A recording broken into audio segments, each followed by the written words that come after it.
रोजगार हेतु ट्रैक्टर मालिकों सहित मजदूरों ने मोहगांव बिटली घाट चालू करने हेतु उठाई आवाज। आपको बता दें कि मोहगांव बिटली से बड़ा मामला सामने आया है, जहां ट्रैक्टर मालिकों सहित मजदूरों ने बिटली मोहगांव घाट को प्रारंभ करने की मांग उठाई है। वहीं मीडिया से वार्ता के दौरान ग्रामीणों ने कहा कि लगभग 700 घरों का चूल्हा घाट चालू होने से जलेगा, साथ ही हमें रोजगार उपलब्ध हो पाएगा। जहां एक और ट्रैक्टर मालिक और मजदूरों ने घाट प्रारंभ करने की बात कही है, वहीं ग्राम का एक वर्ग इसके विपक्ष में है और घाट को प्रारंभ नहीं होने देना चाहता। जब इस संबंध में पक्षधर ग्रामीणों और ट्रैक्टर मालिकों से बात की गई तो उन्होंने बताया कि ग्राम के कुछ लोग राजनीतिक विरोध के चलते घाट चालू होने का विरोध कर रहे हैं। वहीं उन्होंने कहा कि पर्यावरण को घाट चालू होने से किसी भी प्रकार की कोई समस्या नहीं होगी। वहीं ग्रामीणों ने कहा कि जो लोग पर्यावरण का हवाला देकर घाट बंद करवाना चाहते हैं, उनसे हमारा सवाल है कि उन्होंने अपने जीवन में कितने वृक्ष लगाए हैं। ये सभी राजनीतिक विरोध है, जिसके चलते कुछ छुट भैया घाट बंद करवाना चाहते हैं। इस तरह के आरोप बिटली और मोहगांव के ग्रामीणों द्वारा विरोधी पक्ष पर साधे गए हैं।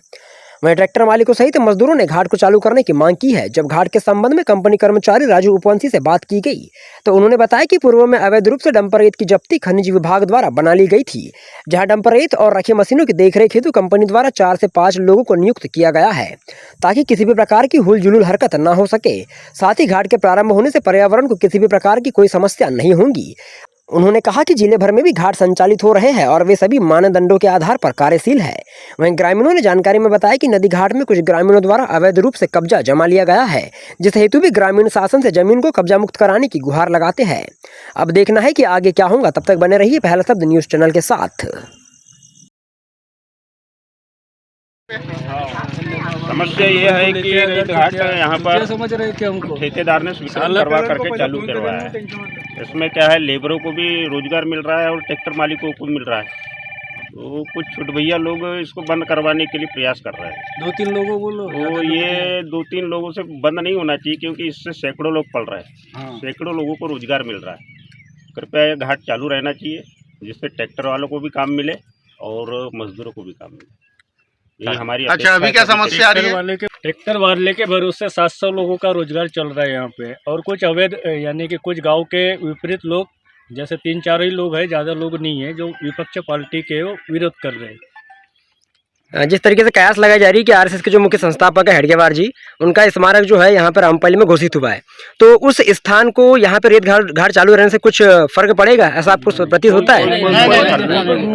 बहुत दूर है, लगभग 1 किलोमीटर है। अच्छा, तो फिर आप लोगों की मांग क्या है यहाँ पे? रेत घाट चालू रहना चाहिए बाबा, यहाँ 700 लोग जो पढ़ रहे हैं और पूरे गरीब वर्ग के पढ़ रहे हैं, कोई पैसे वाले नहीं पढ़ रहे। यहाँ पे जो घाट खुला है, ये गरीब वर्ग के पढ़ रहे हैं, उनके लिए फायदेमंद उनका परिवार पढ़ रहा है, उनका गरीब लोगों का। और हम भी गरीब बचे, हमारी कोई जगह जायदाद नहीं है, हम भी पेट भर रहे हैं अपना, कोई चोरियां नहीं कर रहे।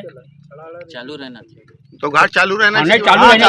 चालू रहने को ना। अच्छा, अगर इन लोगों ने उपद्रव करा, चालू नहीं हुआ, तब आपका क्या रिएक्शन होगा?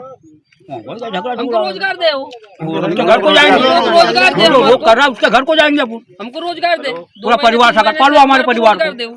अच्छा, तो इस जो रेत घाट चल रहा है, तो समूचे ग्राम को इसे समस्या है कि कुछ ही लोगों को इसे समस्या है? कुछ ही लोगों को दो तीन लोग हैं।